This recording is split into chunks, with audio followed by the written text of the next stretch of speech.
بسم الله الرحمن الرحيم. اللهم صل على سيدنا ومولانا محمد وعلى ال سيدنا ومولانا محمد وبارك وسلم وصل عليه رب زدنا علما رب اشرح لي صدري. نو منګه د مانزه اوقات دا شروع کړو چې د مانزه لپاره وخت بخپل مقرر باندې ضروري دی. بیا د مانزه اوقات مونږ ویلو، یو د مانزه جایز اوقات مونږ ویلو چې په کم ټایم نه د کم ټایم پورې مونږونه کېږي، سهار مونځ، ماسپښین، ماښام، ماسخوتن. او بیا په دې تیر سبق کې منګه د هر مونځ لپاره مستحب اوقات ویلو، لکه سهار مونځ په رڼا کې کول، د ماسپښین مونځ په ګرمۍ کې نا وخته کول، په یخنۍ کې لږ د وخته کول، او د مازدیګر مونځ چې دا په نا وخته کول مستحب دي. دا شان ماښام مونځ کې تادي کول، او ماسخوتن مونځ د ماسخوتن د ټایم نه بعد درې میسي پورې مستحب دی. او د ویترو مونځ همدا مونږ ویلو. اوس د دې نه هغه اوقات بیانوي، الاوقات التي لا تجوز فيها الصلاه، چې هغه اوقات چې پای کې هیڅ قسم مونږ جایز نه لري، یعنی نه پکې نفل جایز دي او نه پکې بل څه مونږ جایز دي. پوه شئ؟ نه، درې اوقات دي. په درې اوقاتو کې هیڅ قسم مونږ کول جایز نه دي. پای کې نمبر 1 هغه د نور د راختو وخت دی، یعنی د اشراق چې کله بیا شروع شي، د اشراق د مانځنه مخکې چې دا کم 12-14 منټه ټایم دی، نو دغه مکروه وخت دی. یو دا زوال وخت نه مخکې، یعنی کله چې نور لا زایل شوی نه، نو د دې نه 12 منټه مخکې دغه مکروه وخت دی. او یو د نور د پریوتو نه مخکې 12 منټه دغه وخت مکروه وخت دی. نو په دې درې اوقاتو کې هیڅ قسمه مونځ ته نشي کولی، نه پکې نفل کولی شي، نه پکې فرضي مونځ کولی شي، او نه پکې قضا مونځ راګرځولی شي. خو صرف د ماښام د مانځه نه لږ مخکې چې دا کوم مکروه وخت دی، په دې کې صرف د دغه ورځې د مازدیګر مونځ کولی شي، صرف د دغه ورځې د مازدیګر مونځ، نور پکې نشي کولی. پوه شئ؟ دغه شان د جنازې مونځ په دغه ټایم کې راغی، نو دا جایز دی، خو سره د کراهت نه مکروه دی. پوه شو؟ مازدیګر دغه ماسخام د مانځه نه لږ مخکې. پوه شو مې معنی؟ او دغه شان سیدی تلاوت ته، نو په دغه اوقاتو کې سیدی تلاوت کول جنین دا هم مکروه دي که چا وکړه، او نوافل پکې مکروه تحریمی دي. وی الاوقات التي لا تجوز فيها الصلاه، وی هغه اوقات چې پای کې مونږ کول جایز نه دي. لا تجوز الصلاه في الاوقات الاتيه، وی په دې راتلونکي اوقاتو کې مونږ کول جایز نه دي. سواء كانت فرضا او كانت واجبه، برابر خبره ده کداغه مونږ د فرض وي او کداغه د واجب وي، خو جایز نه دي. وکذا لا يجوز، دغه رنګ جایز نه دي قضاء الصلوات الفائته،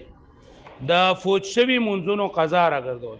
یعنی کم منځ انسان قضا شي د هغې قضا راګرځول، دا هم په دغه اوقاتو کې نشي، په تلک الاوقات په دغه اوقاتو کې. پوه شوئ؟ دا څو اوقات دي؟ درې وختونه دي. نمبر 1 وقت طلوع الشمس الى ان ترتفع،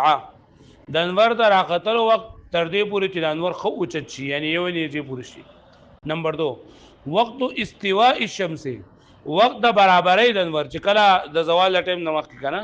الى ان تزول تر دې چې دا زائل شي، مطلب یعنی واوړېدو د اسمان د مېز نه واوړېدو بیا سیده. نمبر 3 وقت اصفرار الشمس، د انور د زیړ کېدو وخت الى ان تغرب، چې دا غروب شي، یعنی کله د انور د پریوزي، د انور د پریوتو نه مخکې د انور زیړ شي، زیړ چې زیړ شي هغې ته بیا کتل چې نن دا ورته انسان کولی شي سترګې نه برېښی، نو په دغه ټایم کې دغه مکروه وخت شروع شي الى ان تغرب،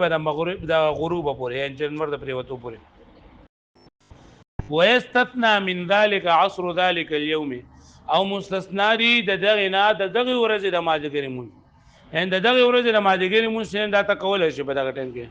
فانه يجوز عند اصفرار الشمس، د انور د زیړ کېدو په وخت کې دغه د مازدیګر مونځ جایز دی. بیا ویسه اداء ما وجب فی تلک الاوقات مع الکراهه، ویسه کېږي ادا کول د هغه څه کوم چې واجب شي په دغه اوقاتو کې سره د کراهت نه، یعنی کم مونځ پتا باندې په دغه ټایم کې واجب شو، نه هغه جایز دی، خو سره د کراهت نه. پوه شو مې معنی؟ مطلب دا دی چې لکه اوس د جنازې مونځ دی تا باندې په دغه ټایم باندې لازم شو، دا په دغه ټایم کې جنازه راغله پتا به لازم شو کنه او یا تا په دغه ټایم کې سجدي تلاوت وې یا بل څه دا نو په دغه ټایم کې مونږ جایز دی خو سره دا کراهت نه او ایسے هو او صحیح ادا کول ما وجبا هغه چې واجب وي فی تلک الاوقات په دغه اوقاتو کې سره دا کراهت نه مال کرا چل فاذا حضرت جنازه پس کچته حاضر شول جنازه فی تلک الاوقات په دغه اوقاتو کې نجازت الصلاه علیها نو دامونس کول بری جنازه باندې جایز دي خو مال کراهت سره دا کراهت پوه شو ویني معنی دا شان سجدي تلاوت و اذا تلا احد آیه سجده فی تلک الاوقات دا رنګ کې یو سړی تلاوت کو په دغه وخت کې سجده او سجده تلاوت په دغه اوقاتو کې نو جاز له جائز دی هغه لپاره مال کراهت سره دا کراهت نه ایسجد للتلاوت دې تلاوت سجده وږي مطلب دا چې سجده باندې کوي خو مکروه ده تقرأ الصلوات النافله تحریما فی تلک الاوقات په دغه اوقاتو کې نفلی منځونه کول مکروه تحریمی دي لکه پوه شوي د دین علاوه نور اوقات الاوقات التي تكره فيها النافله هغه اوقات چې پای کې نفل منځ کول چې دا مکروه دي هغه اوقات چې پای کې نفل کول قصري مکروه دي پکې نو وتكره الصلوات النافله في الاوقات التاليه فدې راتلونکي اوقاتو کې نفل منځ کول مکروه دي نمبر 1 بعد طلوع الفجر یعنی کله چې طلوع الفجر شي سحر راوخیږي نو صرف 2 رکعات سنت پکې تا کول شي د فرض د 2 رکعاتونو ورست د 2 رکعاتونو علاوه ته پکې نور نفل چې نه نشي کولای بعد طلوع الفجر سحر دراختون بعد اکثر ډیر من سنت الفجر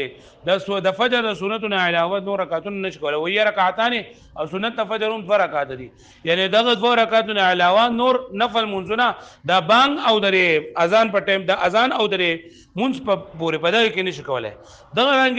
وبعد صلاه الفجر الى ان ترتفع الشمس او دغه پورې د انور د راختلو پورې هم ته نشي کولای مکروه د نفل خو پرې خبره منځان پوهږي چې دا اوقات چې کم بیانې نو پرې کې نفل منځونه مکروه دي قضا منځونه پکې ته کولای شي قضا منځونه پکې ته راګرځولای شي قضا منځونه صرف په دغه درې اوقاتو کې نشي کولای دا کم چې مخکې ذکر شول